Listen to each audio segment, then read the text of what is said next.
Hi ladies. All right, so I want to give you a little bit of a supplemental video on transformations of functions, and I want to take a look a little bit at your homework assignment.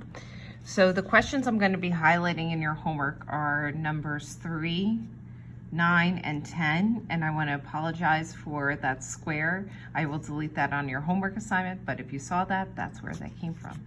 So I want to take a look at these functions. I'm going to use Desmos as a tool. I've already placed them into my graphing calculator features, and we're going to be looking at them on the graph. But first, I want to go through the process of how you're going to do them by hand.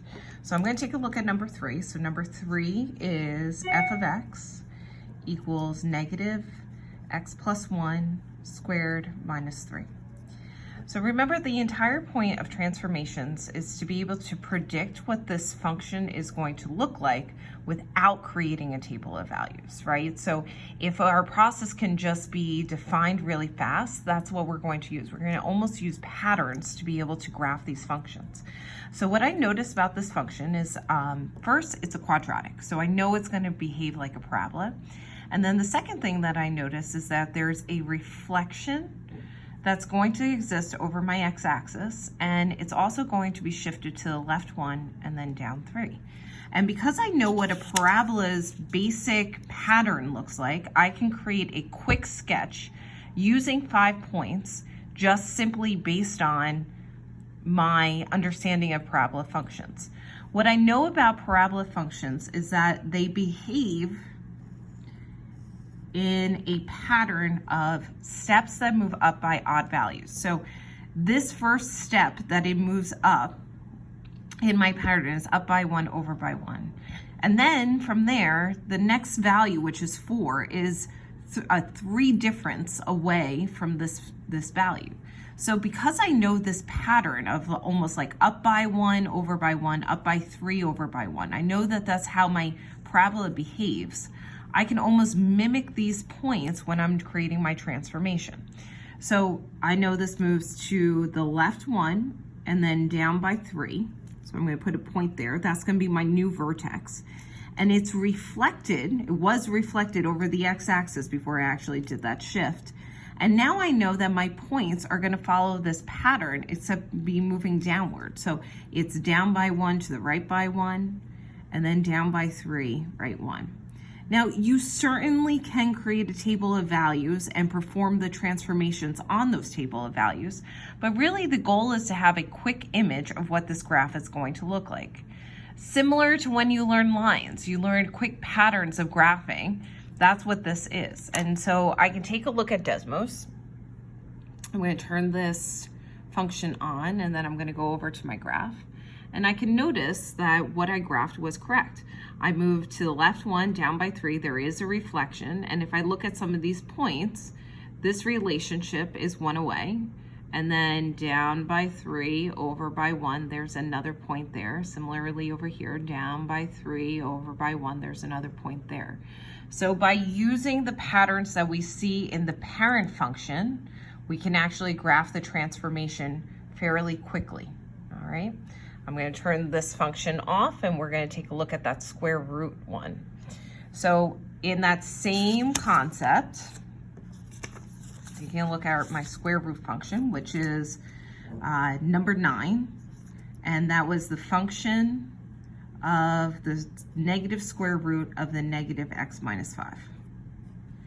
All right, so there's no vertical shift that exists out here, but there are 2 reflections, both 1 over the x and 1 over the y. So I see both of those reflections existing, and this is shifted to the right by 5. So I'm going right by 5, and then I need to know what that parent function of my square root looks like so I can use those patterns to be able to create this graph.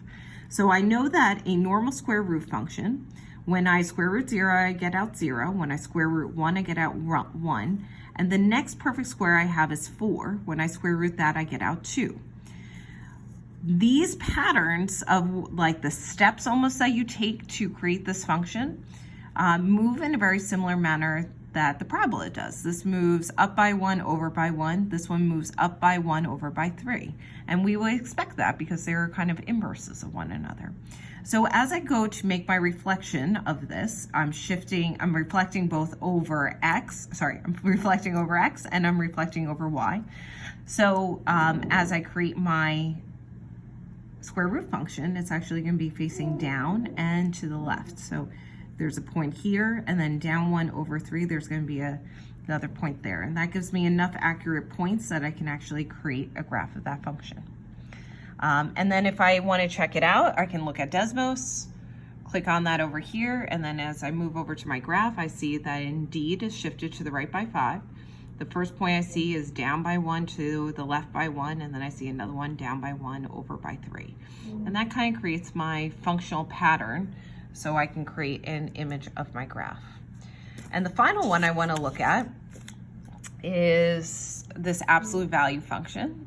So that is number 10, and that is y equals -1/2 absolute value of x minus 4 plus 4.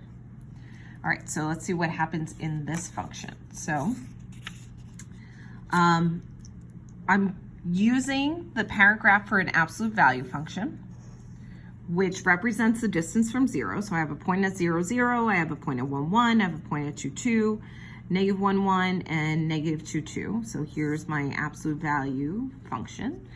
And I'm going to use these patterns to create this transformation. So this is shifted to the right by 4 and then up by 4. So I'm going right by 4 and then I'm going up by 4. There's my new vertex point. And then what I notice here is that there was also a reflection over my x-axis. And now all of my points are being compressed by a factor of 1/2. Because I know that these are both linear growing pieces of this function, instead of using half values, which are sometimes annoying to graph, I'm going to use almost the strategy I would use for slope. And when I go to create this absolute value function, I'm going to move down by 1 and to the right by 2, down by 1 and to the right by 2, similarly on both directions, and get my absolute value graph. And if you notice, at 1, it is half of what it normally would be. At, well, not 1, sorry. At 1 away from the vertex is half of what it would have been. And same over here. At 1 away from the vertex is half of the value it would have been. By using this pattern of slope, down by 1 for every 2, down by 1 for every 2, you get kind of like an easier way to graph it without having to use half points. So as I go over here and I take a look at this, so I'm gonna turn this function on and I'm gonna go over here again. I'm seeing almost like a wider shaped absolute value function. And here's my vertex that's over 4 and then up by 4. And you can see at 1 away from the vertex, this is at a half point. And if I just use that slope of down 1 over 2, I can see that pattern forming. That's a little bit easier for me to graph. So I hope this video helps you. I would encourage you as you're going through your practice problems and as you're working through your sets that you use Desmos as a tool to help you reflect and understand the transformations. All right, so I hope you have a good one, girls. I will talk to you soon.